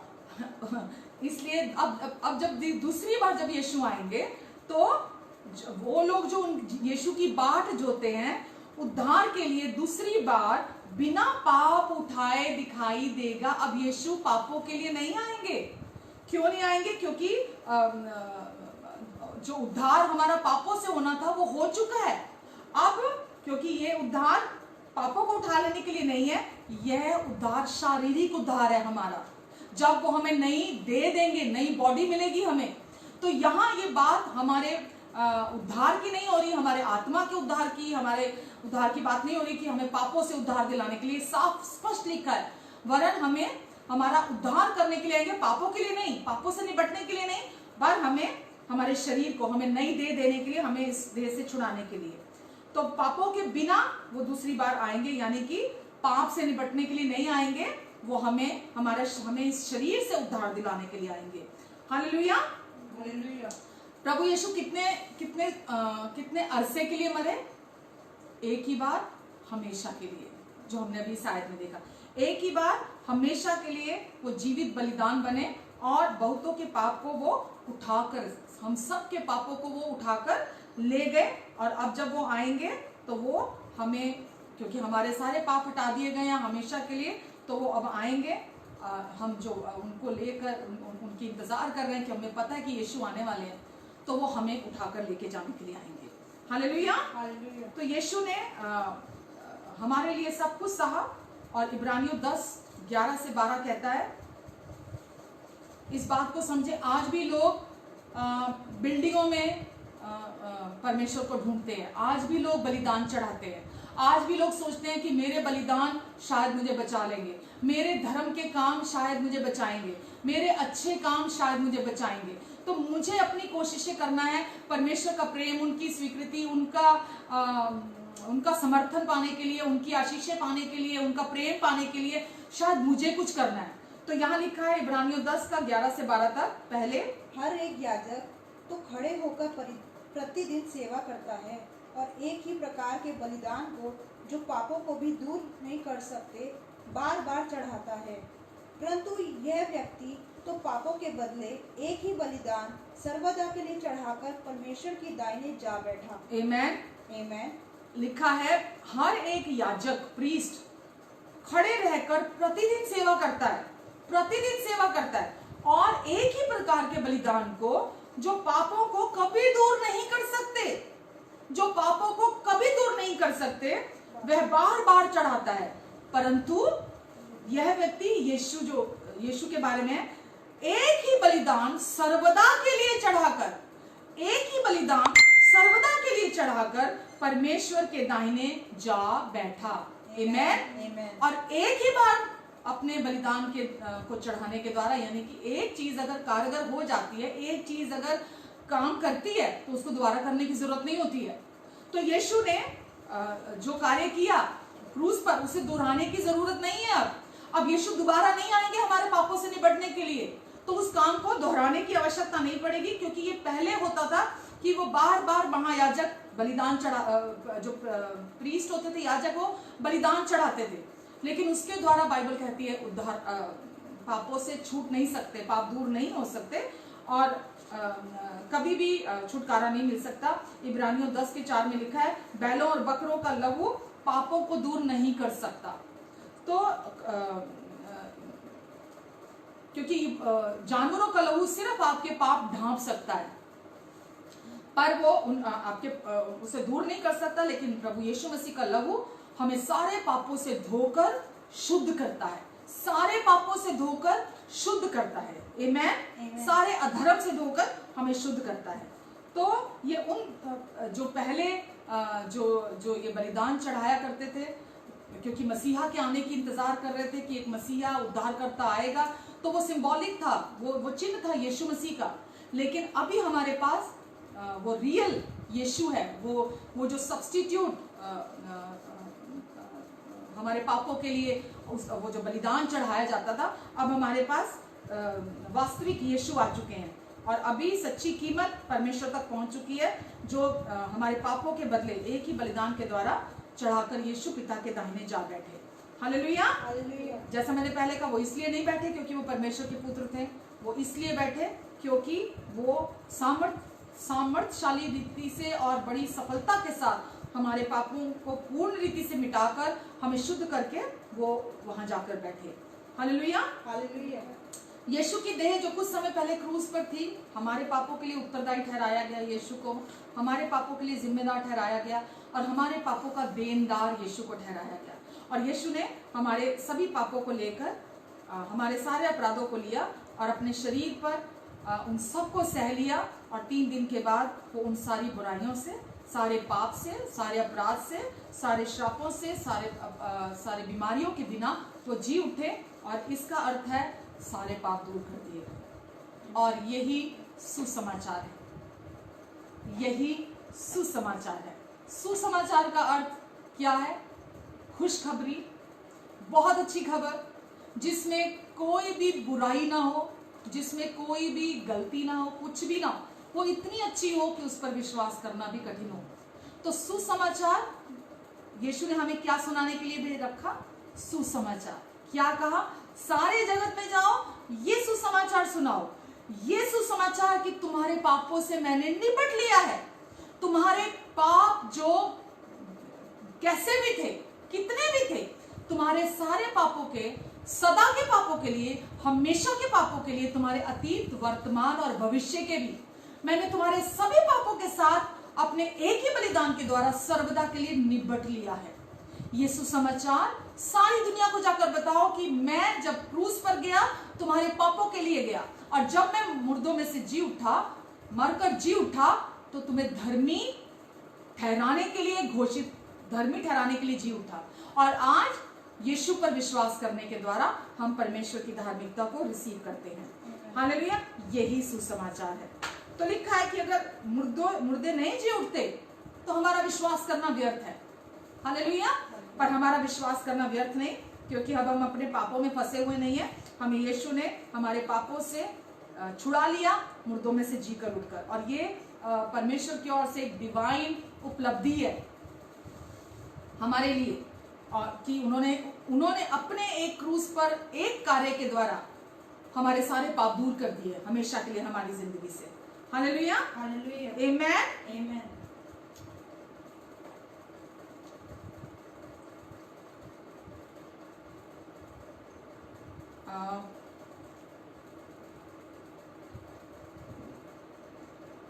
तो यीशु आज से 2000 साल पहले आए और उन्होंने आकर हमें पूरी रीति से पाप से छुड़ाया। कुलुस्सियों 2 का 13 से 15 लिखा है, 2 का 13 से 15। उसने तुम्हें भी, जो अपने अपराधों और अपने शरीर की खतना रहित दशा में मुर्दा थे, उसके साथ जिलाया और हमारे सब अपराधों को क्षमा किया। हालेलुया, उसने तुम्हें भी यीशु के साथ जिलाया और तुम्हारे जो अपराध थे, जितने भी थे, तुम्हें क्षमा किया। हालेलुया। कुछ लोग बोलते हैं अरे मैं तो दूसरे की तरह पापी नहीं हूँ। दूसरा तो वो तो हत्या करता है, वो व्यभिचार करता है, वो दूसरों के साथ ठगी करता है, वो ऐसा व्यक्ति है, वो ऐसा व्यक्ति है। हम सोचते हैं, हम पाप को कैटेगराइज करते हैं। हम बोलते हैं नहीं मैं तो बड़ा पापी नहीं हूँ, तो मुझे जरूरत नहीं है उद्धार की, मुझे जरूरत नहीं, क्योंकि मैं तो बड़ा अच्छा व्यक्ति हूँ, मैं तो बहुत अच्छे काम करता हूँ, मैं तो बड़े धर्म के काम करता हूँ। किसी प्रचारक ने बड़ा अच्छा समझाया। उन्होंने बोला कि अगर एक व्यक्ति एक अंडरवेयर के साथ मॉर्चरी में है, मरा हुआ है, और एक व्यक्ति जो बहुत महंगा हजारों डॉलर का अगर सूट पहने हुए है, तो दोनों की जो हालत है वो एक समान है। अगर कोई वहां मुर्दा घर में मुर्दा है एक अंडरवेयर के साथ, और अगर एक कोई बहुत लग्जरियस और बहुत अच्छे लाइफस्टाइल को जी रहा है और बहुत महंगे कपड़े पहन रहा है, बहुत कीमती कपड़े पहन रहा है, दोनों में कोई फर्क नहीं है, दोनों एक ही समान है। हालेलुया। दोनों में अगर कोई नैतिक रीति, मतलब दोनों ही मरे हुए हैं, तो कोई नैतिक रीति से मरा हुआ है, कोई बुरे तरीके से मरा हुआ है, कोई दुष्ट तरीके से मरा हुआ है, और कोई अच्छा मुर्दा है ऐसा मुर्दा। क्योंकि इस आत्मिक रीति से हम सबको, जब आदम ने पाप किया था तो वो आत्मिक रीति से परमेश्वर से अलग हो गया था, परमेश्वर की उपस्थिति से अलग हो गया था। उस पाप के कारण जो उसने किया था, तो वो परमेश्वर से अलग हो गया था। और क्योंकि वो पाप की बीमारी आदम के डीएनए के द्वारा पूरी मानव जाति में फैल गई, वचन कहता है सबने पाप किया और परमेश्वर की महिमा से रहित हो गए। लेकिन यीशु आए हमें उस पाप की बीमारी से छुड़ाने के लिए, और जब हम यीशु मसीह को अपना प्रभु और उद्धारकर्ता स्वीकार करते हैं, तो परमेश्वर हमें यीशु के साथ मुर्दों में से जिलाते हैं और हमें हमारे अपराधों को क्षमा करते हैं, और हमें पूरी रीति से धोकर शुद्ध करते हैं। तो कौन से अपराध? हमारे अतीत, वर्तमान और भविष्य के, हमारे पास्ट, प्रेजेंट और फ्यूचर के भी एक एक पाप का परमेश्वर ने खुद न्याय किया। आज से 2000 साल पहले क्रूस पर यीशु आपके लिए मरे। तो परमेश्वर समय से बाहर है, हम समय के अंदर जी रहे हैं। परमेश्वर ने समय क्रिएट किया, बनाया, उसकी रचना की। हम समय से बाहर है, समय के अंदर है, लेकिन परमेश्वर समय के बाहर है। तो परमेश्वर ने जो समय के बाहर है हमें देखा जब हम अभी आगे पैदा होने वाले थे। हम जब पैदा नहीं हुए थे, आज से 2000 साल पहले हम पैदा नहीं हुए थे, तो परमेश्वर ने हमें जब देखा कि हम अभी पैदा होने वाले हैं और हम जब आगे सामने थे, तो हमारा पास्ट भी, प्रेजेंट भी, फ्यूचर भी सामने था, आने वाला था अभी। तो परमेश्वर ने जब हमें देखा तो परमेश्वर ने यह निर्णय लिया कि इनके सारे पापों की कीमत यीशु के द्वारा मैं चुकाऊंगा। और परमेश्वर ने हमारे हमेशा के पापों की कीमत चुकाई। हो सकता आज सुबह आपने कुछ आपा खोया हो अपना, हो सकता है 10 दिन बाद आप कुछ गलती करने जा रहे हैं, या कोई 10 साल बाद आप गलती करने जा रहे हैं। आपके एक एक पाप का न्याय हो चुका है। सारे पाप यीशु ने अपनी देह पर उठा लिए, क्योंकि परमेश्वर ने अपने पुत्र पर आपके एक एक पाप को डाल दिया। यूं ही माफ नहीं किया, आपके एक एक पाप को सजा दी गई, और आपके स्थान पर, आपकी जगह पर परमेश्वर ने यीशु को सजा दी और आपको अपने सामने, अपनी उपस्थिति में धर्मी बनाकर खड़ा किया परमेश्वर ने। हालेलुया। परमेश्वर पाप के प्रति नरम नहीं पड़ गए हैं, क्योंकि हम देखते हैं कि पाप को कैसे सजा दी यीशु की देह पर, और यीशु को क्या कुछ सहना पड़ा। तो परमेश्वर पाप के प्रति नरम नहीं पड़ गए, उन्होंने खुद पाप को सजा दी और हमें, मुझे और आपको, हम सबको हमेशा के लिए सही ठहराया। आमेन। और हम यीशु के क्रूस की मृत्यु के द्वारा हमेशा के लिए छुड़ाए गए। अब हम व्यवस्था के अधीन नहीं है, अब हम व्यवस्था के अधीन नहीं है, क्योंकि व्यवस्था में लिखा था कि अगर एक भी बात से व्यक्ति चूक जाता है तो बाकी के लिए भी अपराधी ठहरेगा। और यीशु हमारे सारे पापों को लेकर, सारे अपराधों को लेकर, वचन में लिखा है, वो क्रूस तक आज्ञाकारी रहा। यीशु क्रूस तक, क्रूस के मार्ग पर जब जा रहे थे, यीशु ने एक एक पिता की इच्छा और आज्ञा को पूरा किया और हमें व्यवस्था से छुड़ाया। यीशु ने क्रूस पर मरकर व्यवस्था को पूरा किया और हमें व्यवस्था से छुड़ाकर अब हमेशा के लिए अपने साथ एक कर लिया। आमेन। इसलिए अब हम व्यवस्था के अधीन नहीं है, अब हम अनुग्रह के अधीन है, हम शैतान की चालों के अधीन नहीं है। यीशु ने हमें मरे हुए कामों से भी छुड़ा लिया। अब हम मरे हुए काम, जो हम परमेश्वर को खुश करने के, उनकी स्वीकृति पाने के, उनके समर्थन को पाने के, उनकी आशीषों को पाने के, पवित्र बनने के, धर्मी बनने के, जो भी हम काम करते थे, परमेश्वर की दृष्टि में वो मरे हुए काम है। तो परमेश्वर ने हमें मरे हुए कामों से छुड़ा लिया और हमें वो शुद्ध विवेक दिया, ताकि हम परमेश्वर के, हम हर डर से, हर शर्मिंदगी से, हर दोष भावना से छुटकारा पाएं और आजाद कर दिए जाएं। और अब हम ये जानते हैं, वचन कहता है, यीशु ने कहा, तुम सच्चाई को जानोगे, सच्चाई तुम्हें आजाद करेगी, और जिसे पुत्र आजाद कर देता है वो संपूर्ण रीति से आजाद हो जाता है। और हमें परमेश्वर ने अपने पुत्र में वास्तव में आजाद कर दिया। और हम क्यों आजाद किए गए? हम इसलिए आजाद किए गए ताकि हम बिना शर्मिंदगी, बिना डर, बिना दोष भावना के परमेश्वर की सेवा कर सके, परमेश्वर के पास आ सके।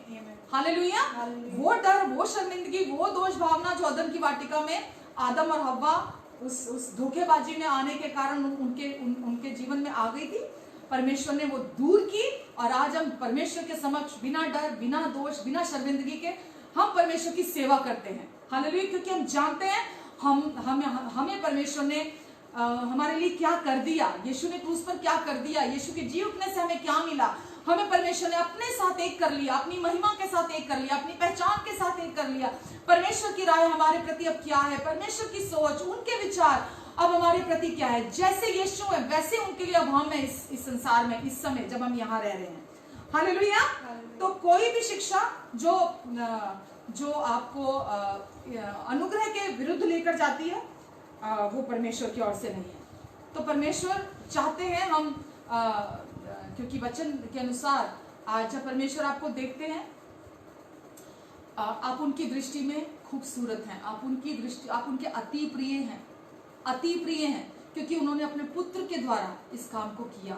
आपको वापस वो पहचान जो अदन की वाटिका में आदम और हव्वा ने खो दी थी, वो पहचान वापस दी परमेश्वर ने, और वापस आपको अपने अपने यीशु के नाम से वो अपना सामर्थ और अपना अधिकार दिया और पवित्र आत्मा दिया आपको, ताकि उस पवित्र आत्मा के द्वारा, क्योंकि नया जीवन दिया परमेश्वर ने हमें, पापों से छुड़ाया, पापों से छुड़ाने के बाद धर्मी ठहराया, धर्मी ठहराने के बाद आपको उन्होंने अपना पवित्र आत्मा का गिफ्ट भी दिया। पवित्र आत्मा का गिफ्ट क्यों दिया?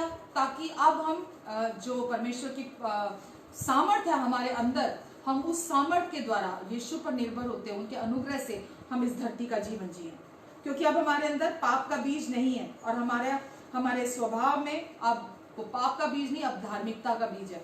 और परमेश्वर चाहते हैं कि अब क्योंकि वो पवित्र आत्मा के रूप में हमारे भीतर है, तो हम बहुत सारा फल उत्पन्न करें और हमें अपने स्वरूप और समानता में वो रूपांतरित करते चले जाएं, महिमा से महिमा की ओर। तो परमेश्वर चाहते हैं हम उनकी सच्चाई में रेस्ट करें, विश्राम करें, उनके साथ राजी हों, उनके साथ हामी भरें, और हम कहें, हाँ पिता, मैं विश्वास करता हूं कि आप मुझे बहुत प्यार करते हैं, और आपने अपने बड़े प्रेम के कारण, क्योंकि आप दया के धनी हैं, आपने अपने पुत्र के द्वारा मेरे जीवन में अपनी इस प्रेम की योजना को स्थापित किया, और आपने मुझे पाप से छुड़ाया, और मुझे अपनी नई पहचान दी, और मुझे आपने पवित्र आत्मा दिया, और आपने अपने अनुग्रह की सामर्थ्य मुझे दी, ताकि मैं इस धरती पर रहते हुए बहुत कार्य नहीं करूं, बहुत फल उत्पन्न करूं। तो परमेश्वर चाहते हैं आप में और आपके द्वारा काम करना, और आपके चारों ओर काम करना। जब तक आप भीतर से इस सच्चाई में अपने आप को नहीं देखते, जब तक आप अपनी इस पहचान को जो मसीह में परमेश्वर ने आपको अपनी धार्मिकता के द्वारा दी है, आप नहीं देखते, डर नहीं जाएगा, शर्मिंदगी नहीं जाएगी, दोष भावना नहीं जाएगी आपके अंदर से। हमेशा आप परमेश्वर के पास आएंगे, डर के साथ आएंगे, आप अपने आप को दोषी मानते हुए आएंगे, शर्मिंदे होते हुए आप आएंगे, और आप आकर उनकी सेवा डर के साथ, दोष भावना के साथ, शर्मिंदगी के साथ आप उनकी सेवा करेंगे। परमेश्वर चाहते हैं आप इस सच को जाने, उन्होंने आपको हर डर से आजाद कर दिया।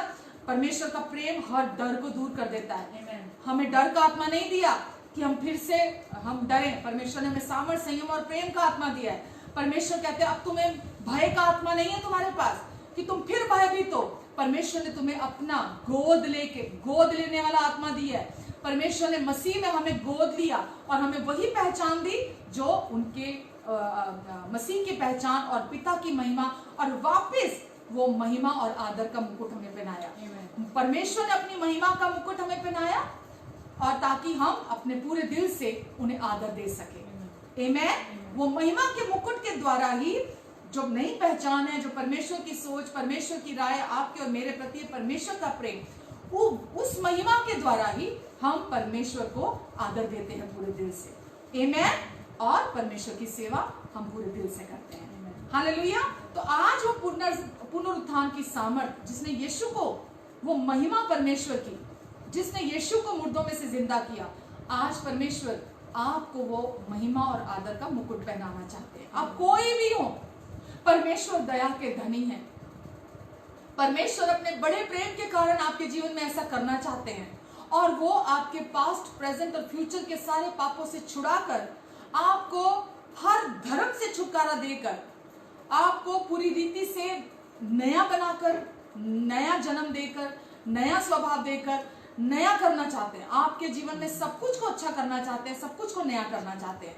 तो परमेश्वर चाहते हैं कि आप आज इस सच्चाई को अपने हृदय में रिसीव करें, ग्रहण करें, और ताकि वो आपके जीवन में जो उनकी प्रेम की योजना है उससे पूरा कर सकें। आमीन। आइए मैं आप सबके साथ मिलकर प्रार्थना करना चाहूंगी, और जो भी मेरे साथ प्रार्थना करना चाहता है आप प्रार्थना कर सकते हैं।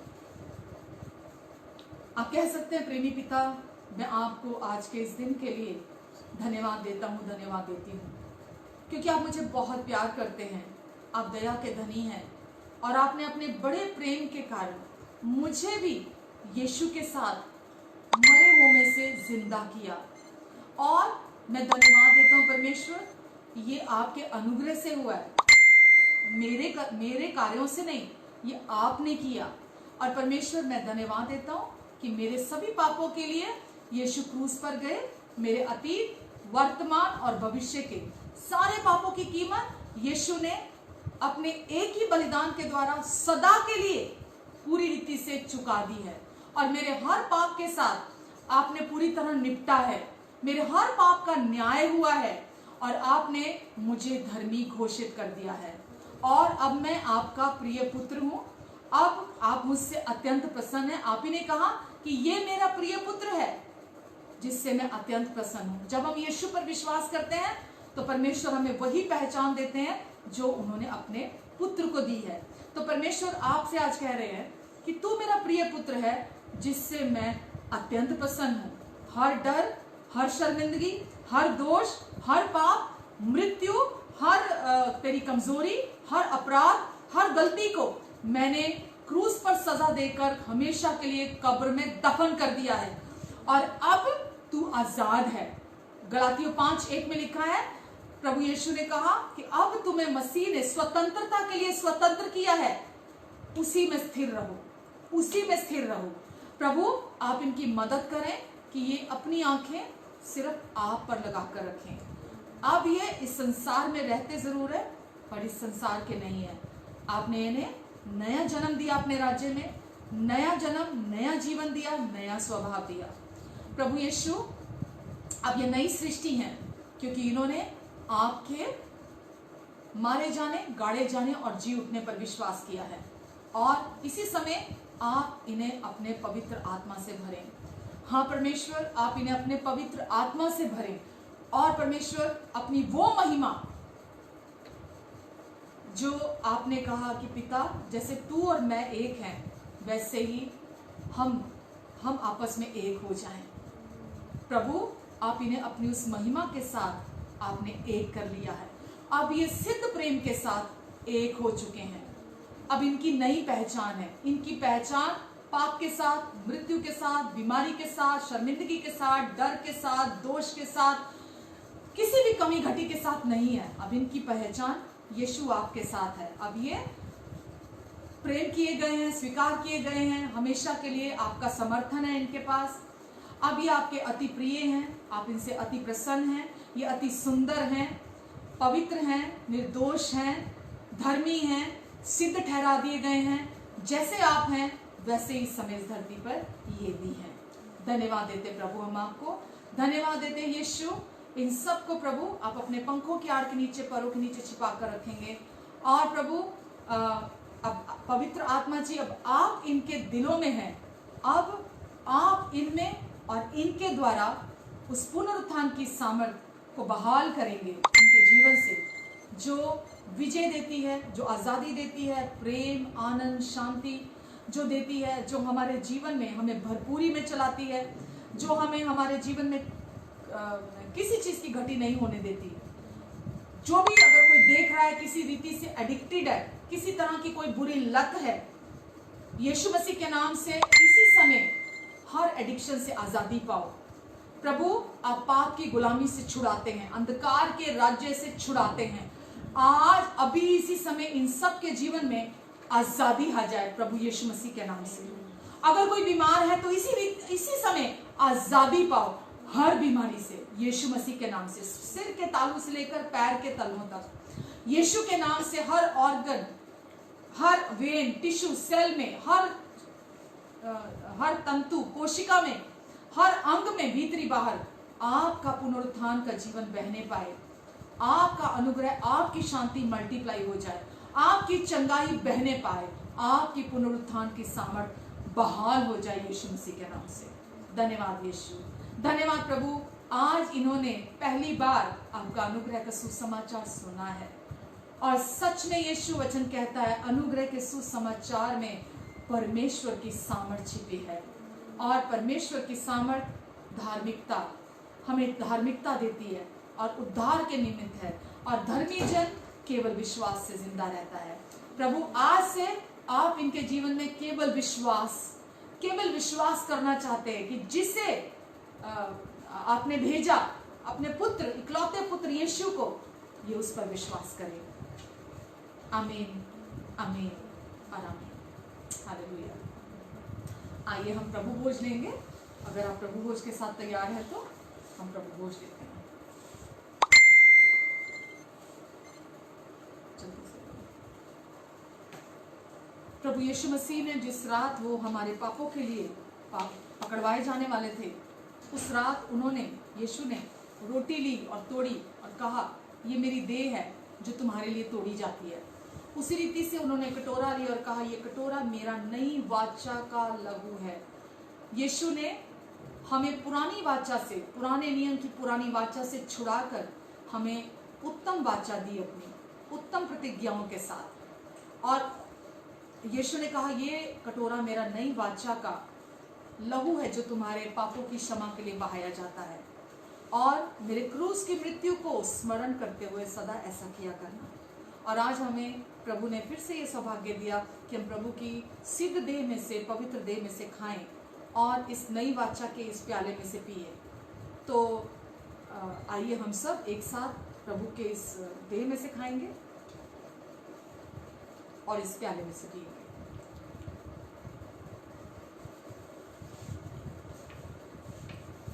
और जब हम प्रभु की इस देह में से खाते हैं, इस प्याले में से पीते हैं, तो बीमारी के लक्षण हो, जहां यीशु का लहू आ गया, जहां नई वाचा आ गई, आपने विश्वास से प्रभु के क्रूस पर पूरा हुए कार्य पर विश्वास किया, बीमारी वहां नहीं रह सकती क्योंकि यीशु ने बीमारी को हराया।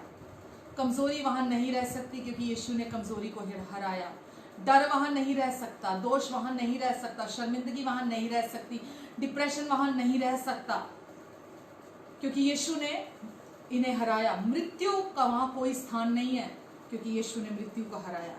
श्राप का कोई स्थान नहीं है क्योंकि यीशु आपके स्थान पर क्रूस पर श्रापित हुए। आमेन। तो आज जब आपने प्रभु भोज लिया है तो आप ये याद रखें कि अब वो बीमारी, क्योंकि आपने यीशु की पवित्र और सिद्ध देह में से खाया है, वो वहां बनी नहीं रहेगी। कोई भी चीज जो परमेश्वर की इच्छा के विरुद्ध है आपके जीवन में, वो वहां बनी नहीं रहेगी। आमेन। Hallelujah, hallelujah. प्रभु आप सबको बहुत आशीष दे।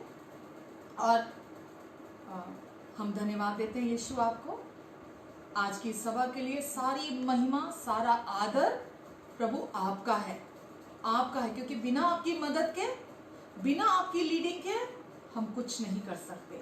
लेकिन यीशु, जब हम आप में शांति में बैठते हैं, आप पर विश्वास करते हैं, तो आप हम में और हमारे द्वारा कार्य करते हैं। और आज भी आपने हम में और हमारे द्वारा कार्य किया, पवित्र आत्मा जी।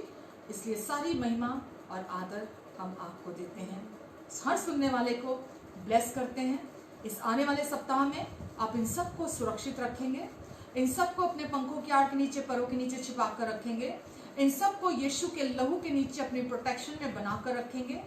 और प्रभु, ये जहां कहीं भी हैं, आप इनके साथ हैं। और प्रभु, आप इन्हें अपनी नई नई बातें सिखाएंगे, क्योंकि अब ये अकेले नहीं हैं, अब आप इनके हृदय में हैं। आप इनसे बात करेंगे, क्योंकि हमने किसी धर्म को नहीं अपनाया और किसी धर्म का प्रचार नहीं कर रहे। आज हम मेल मिलाप का प्रचार कर रहे हैं। और जब हम यीशु पर विश्वास करते हैं, हम वापिस पिता के साथ उस रिश्ते में एक हो जाते हैं। और फिर हम आपके साथ बात करते हैं, आप हमारे साथ बात करते हैं। आप हमें हमारी नई पहचान के विषय में सिखाते, बोलते, बताते हैं, जो धार्मिकता में स्थापित की गई है। हम उसके लिए आपको धन्यवाद देते हैं। इन्हें कभी किसी चीज़ की कमी घटी नहीं होगी, क्योंकि आपने कहा कि आप इनकी हर ज़रूरत को अपनी महिमा के उस धन से जो मसीह यीशु में है, आप पूरी करेंगे। हर ज़रूरत को, हर घटी को दूर करेंगे। और इनके पास आपके अनुग्रह से हर समय सब कुछ की बहुतायत रहेगी, कभी कोई कमी नहीं होगी इन्हें प्रभु, क्योंकि आपका अनुग्रह इनके लिए बहुत है। धन्यवाद यीशु, धन्यवाद प्रभु। हम अपने अथॉरिटीज़ को भी, जो भी गवर्नमेंट अथॉरिटीज़ हैं, जो भी जिन लोगों को भी आपने हमारे ऊपर अधिकारी ठहराया है, हम उन्हें ब्लेस करते हैं परमेश्वर। आप उन्हें भी अपनी प्रोटेक्शन के नीचे रखेंगे परमेश्वर, और आप अपनी बुद्धि को उनके मनों में डालेंगे, और वो आपकी बुद्धि के द्वारा इस हमारे भारत देश को वो चलाएंगे यीशु मसीह के नाम से। धन्यवाद देते प्रभु। धन्यवाद हमारे सारे दोस्तों के लिए, हमारे सारे पड़ोसियों के लिए, हमारे सारे फेसबुक फ्रेंड्स के लिए, हमारे भारतवर्ष के लिए, हमारे सारे रिलेटिव्स के लिए, सब रिश्तेदारों के लिए परमेश्वर, क्योंकि हम सब एक हैं, हम सब एक हैं। आप हमारे पिता हैं और हम सब आपके बेटे बेटियां हैं, और हम सब आप में एक हैं, आपके प्रेम में एक हैं, और हम इसके लिए आपको धन्यवाद देते हैं। सबको आप संभालेंगे, सबको आप अपने सुरक्षा के बाड़े के अंदर रखेंगे। दुष्ट शैतान की कोई गंदी चाल किसी के भी जीवन में कामयाब ना होने पाए यीशु मसीह के नाम से। और प्रभु आपका प्रेम इनके द्वारा, इनके दिलों से चारों ओर महके, आपकी रोशनी इनके द्वारा चमके, आपकी महिमा इनके द्वारा प्रकट हो। और क्योंकि ये धरती के नमक है प्रभु, इस धरती पर स्वाद, रिश्तों में स्वाद, रिश्तों में एकता इनके द्वारा बनी रहेगी जब तक हम सब इस धरती पर हैं। धन्यवाद देते प्रभु, धन्यवाद देते यीशु। सारी महिमा, आदर, प्रशंसा, सम्मान प्रभु यीशु आपका है, आपसे है, आपके लिए है और आप ही को देते हैं। सारी प्रार्थना को हम धन्यवाद के साथ ग्रहण करते हैं। आमीन, आमीन, आमीन। आप सबका बहुत बहुत धन्यवाद। प्रभु आप सबको बहुत आशीष दे और प्रभु का अनुग्रह और शांति आपके साथ सदा तक बने रहे। आमेन, आमेन।